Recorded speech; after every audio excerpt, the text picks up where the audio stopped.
How do you mitigate your risk? Montel's forecasting services cover risks from hours ahead to years ahead. We welcome you to hedge your market exposure with our diverse forecasting portfolio. Contact us at sales@montelnews.com for more info and a free trial.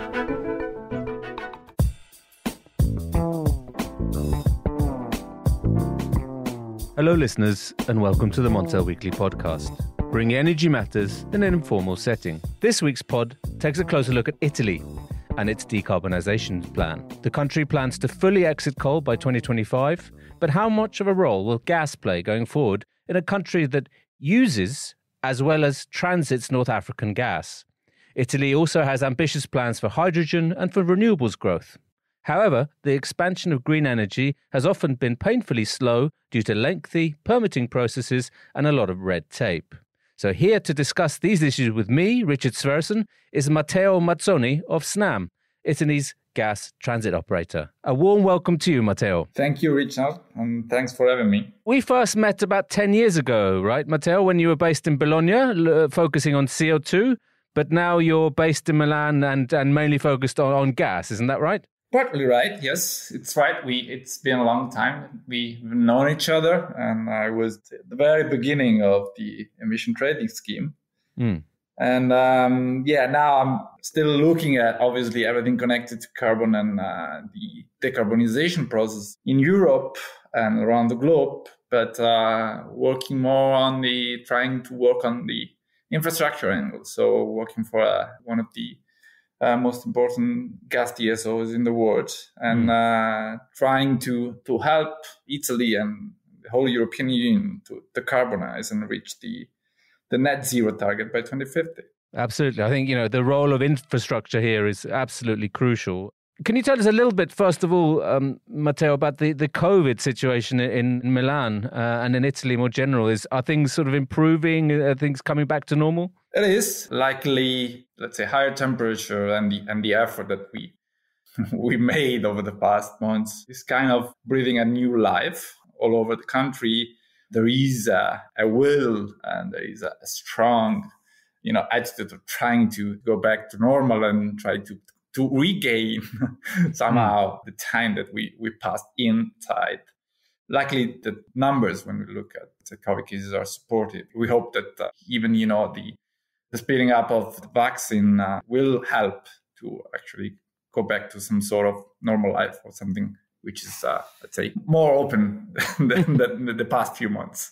Absolutely. It'll be very nice to get back to some sort of level of normal life again, I think. But Matteo, let's talk a little bit about, the more general objectives that Italy has and its plans for decarbonisation. So what are the targets and are these realistic? So if we look at the pieces of legislation and let's say policy proposals that at the moment, shape the national decarbonization strategy, what we have is the National Energy and Climate Plan, which was submitted in 2019, which sets targets for 2030. So we have 33% GHG reduction, 30% renewable, and target for energy efficiency, which will be probably amended and updated in the coming months, since we are moving to a new paradigm after the European Union agreed to step up the challenge and so increase the targets with the Green Deal by 2030. Alongside that, at the end of last year, the government sent to Brussels the long-term strategy, which is the first document that actually looks at 2050 trying to envisage a pathway that would lead us to a net zero economy by then. And in that sense, we have the first attempt that was done politically to actually design some sort of, process and even, setting the first guidelines to actually show the way and try to, let's say, embark in a common process with other European countries in trying to be net zero by 2050.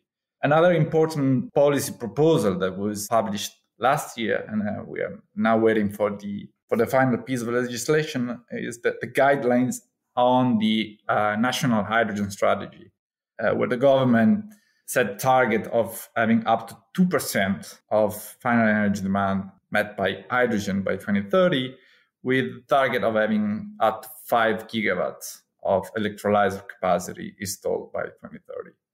That's projected in 2050, that target raises to up to 20% of final energy uses. Yeah, that's a 20%. So that's quite ambitious there. Italy has already submitted an application for funds from the EU as part of the wider EU recovery fund. What does that envisage? Is there now suddenly potentially a lot more funding for hydrogen and for other projects in the country? Yes, hopefully. I mean, that's the plan now. It's obviously all the funding connected to the recovery plan is linked to the active implementation of projects. So there is now the time, which is obviously the most challenging one, which is the implementation of all measures and proposals that were part of the document that was submitted to Brussels. But definitely, I think that the effort that was made by the government goes in the right direction.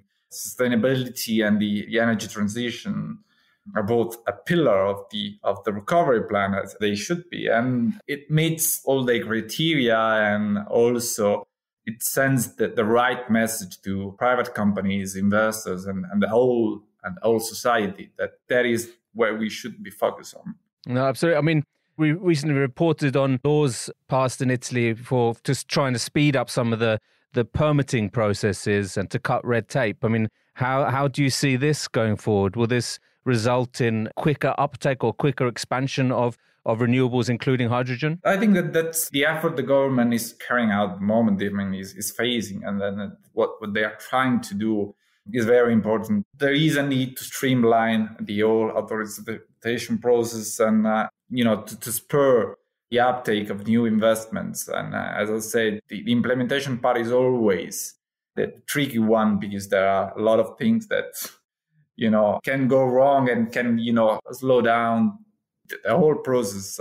But I think that what is going on at the moment, and what the message and the activity and the effort put on this, offer new opportunities for investment in green projects, going from renewables up to hydrogen. And as Snam, obviously, we are taking an active role in this. We want to help the country to actually go in that direction, to promote and support the development of the full value chain. So, for example, we have already started different projects on mobility, the conversion of train to hydrogen or fueling stations.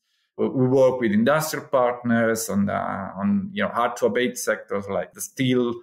Actually, we recently carried out the first of a kind project of blending up 30% of hydrogen in a steel mill just outside Milan. And obviously, we took part directly into some of on the supply side. We were part of, we partnered with De Nora, which is a supplier of electrolytes for electrolyzers. And we also jumped into a partnership with ITM, which is also manufacturing electrolyzers. And this is part of what we think there should be a common effort, joint forces that, trying to overcome all the different barriers that at the moment green investments are facing. No, absolutely. Now, obviously, Snam has a crucial role to play here in terms of the infrastructure. And is the infrastructure ready now, or is there going to be some way to go before it can be ready for an uptake of pure hydrogen? Will it need to maybe blend with natural gas as well? What's the outlook here, Matteo? So what we carried out an assessment of our network in Italy, and the result was somehow very positive, because up to 70% of our network is already hydrogen ready. We're working on bringing that number to 100% in the coming years. And now we have started a project with RINA on certifying our grid. And just today, we announced the signing of a contract for the supply of roughly 400 kilometers of high-pressure pipes that could transport up to 100% of pure hydrogen in the coming years. So we know that for the development of each market infrastructure plays a critical role, and we want to be there in order to, speed up the process, to set the ground for hydrogen to be part of the transition already in the next years. Cost is obviously important here, but, is Italy ready to receive imported hydrogen? Is that likely to be more of an option, or is it going to be more home produced or a mixture of the two? I'll go for the mix of the two, if I could choose. I mean, there is targets. The government set 5 gigawatts electrolyzer capacity target by 2030, which will obviously be part of, will contribute to meet the 2% of hydrogen demand by 2030, which roughly we're talking about 700 kilotons of hydrogen. If doing some calculation, I can tell you that probably those 5 gigawatts won't be enough to actually meet that demand. So we will need additional sources of green hydrogen or low carbon hydrogen. I mean, there might be a mix of different sources. And we are very interested in trying to look for possibilities of having, cost competitive green hydrogen from neighboring countries. We know that, it's not a secret that we are connected with Northern Africa, and then there is a huge untapped potential of solar resources and hydrogen that could come from those regions and potentially, reuse part of the network that connects the two areas of the Mediterranean Sea. So both in terms of electricity and gas. So, eventually, potentially, importing hydrogen or green hydrogen from North Africa. But that raised the question here, Matteo, what's the role of blue hydrogen? And there's a lot of things said that it could be bridging, but really we need to go towards the green or low carbon varieties. So what role should blue hydrogen play in the energy transition here? I think that, from my point of view, all sources that could help us in lowering our carbon footprint and lowering the carbon intensity of our consumption should be used in a timely and competitive way, trying to assess, what is the optimal combination of options that we have in front of us. And obviously, blue hydrogen, if we look at the numbers and we look at the economics, quite interesting opportunity of being a complementary source with green hydrogen in the next years. We know that it offers the advantage of being, programmable, so more flexible to accommodate fluctuations in demand and can serve different users. But what you said is completely right. In the long term, the major role should be played by green hydrogen, because even the economics, they point all in favor of green hydrogen being, cost competitive with other sources and cheaper than blue hydrogen.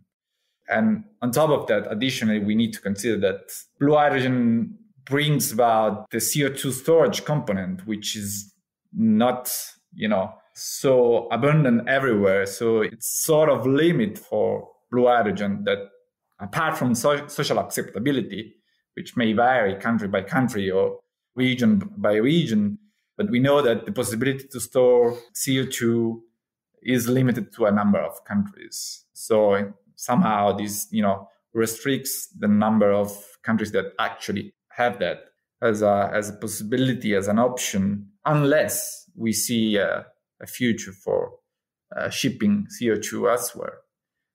This is not unrealistic.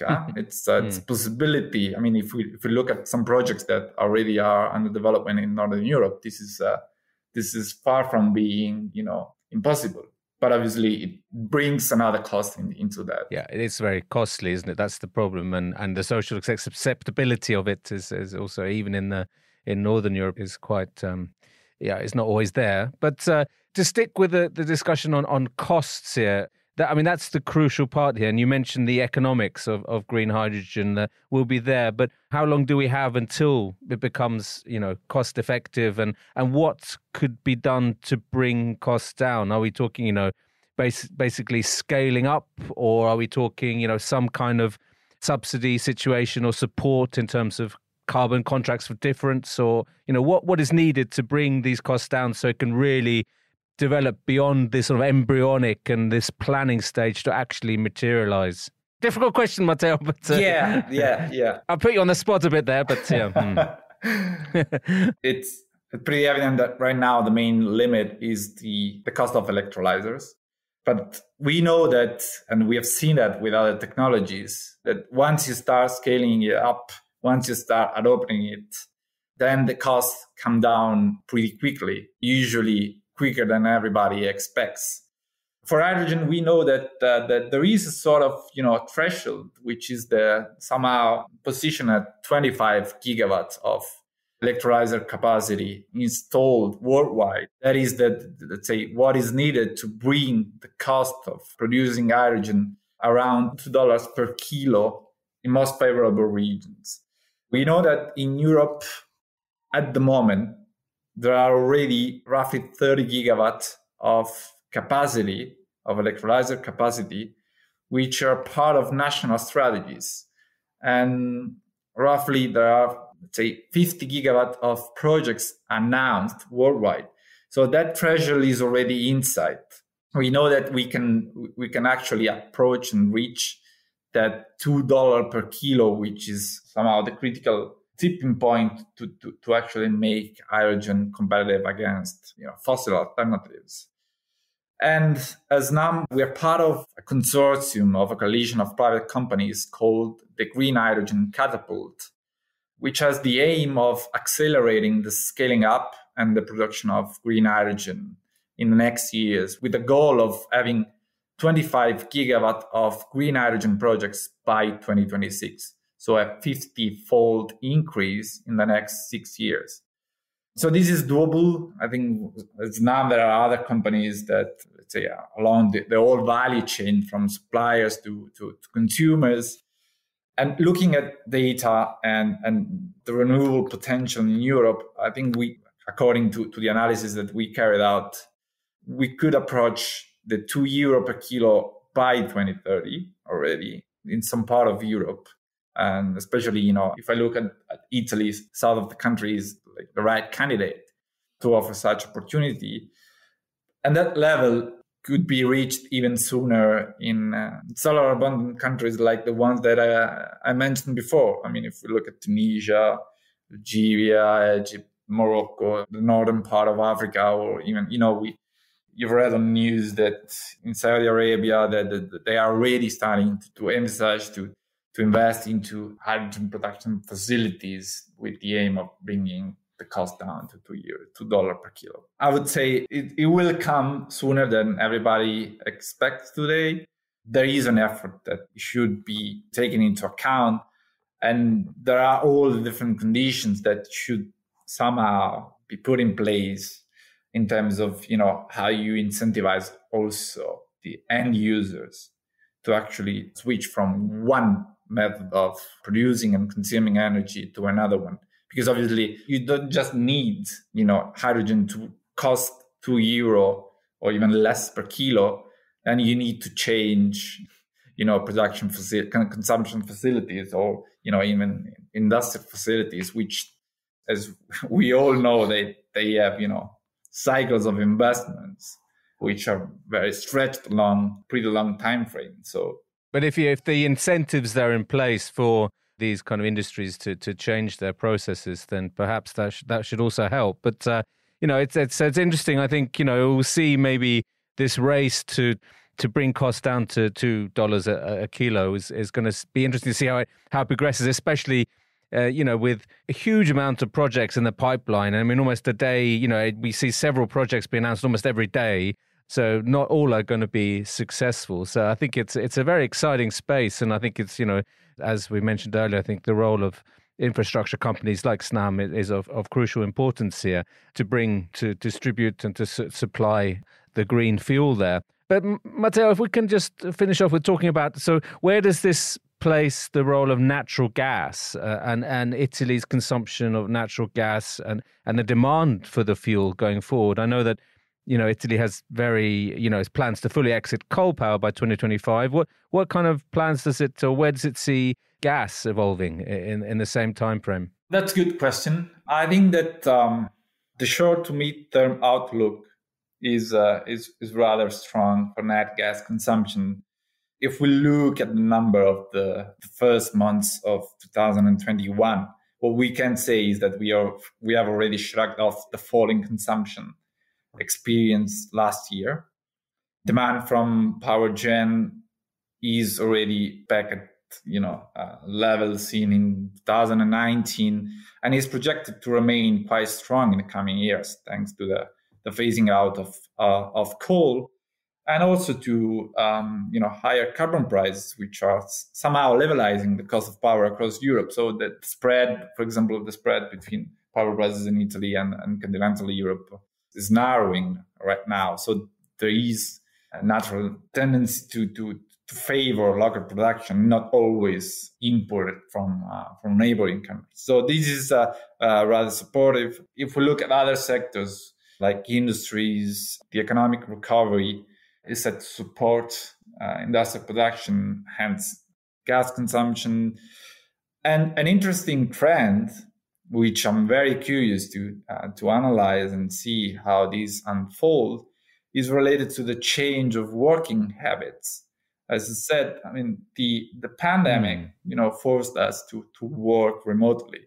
These last year resulted in somehow higher gas demand from buildings because we are all at home. And it will be interesting to see to what extent we will see a reversal of these, or just, a new trend shaping in the coming years. And this is, let's say, this is kind of outlook, I would say, for the midterm. In the long run, as we were saying, we need to decarbonize consumption of all these sectors. There are different options on the table when we look at gas consumption. Obviously, the first option is to replace it with green gas, so biomethane. We have a huge potential of biomethane production in Italy, which, again, as Snam, we are fully committed to help the country and help private operators to fully develop and connect all new facilities in order to transport biomethane on our grid. At the same time, we know that hydrogen will play a role, and in order to not just to reach every consumer and to make them pay the same price, we need the transport grid to do it, but also to connect with other countries. Because as you said, there is a connection with Northern Africa, and there are connections with other countries. We strongly believe that Italy can be an hub in that sense and facilitate the emergence of a European hydrogen market. Because obviously you don't need just consumption, you need to create a market in order to make it possible and to lower the cost for everybody of accessing to the same source. Absolutely. Matteo, thank you very much for joining the Montel Weekly Podcast. Good luck with all these very ambitious plans. And, I hope to be able to come out to Milan and share a cup of coffee with you or something before too long. So once again, thank you very much. Thanks to you for your invitation, and I look forward to that. So listeners, you can now follow the podcast on our own Twitter account, aptly named the Montel Weekly Podcast. Please direct message any suggestions, questions, or, let us know if you think you have a good idea for a guest on the show. You can also send us an email to podcast@montelnews.com. Lastly, remember to keep up to date with all that's happening in energy markets on Montel News. You can subscribe on Apple Podcasts and Spotify, or wherever you get your podcasts from. Thank you and goodbye.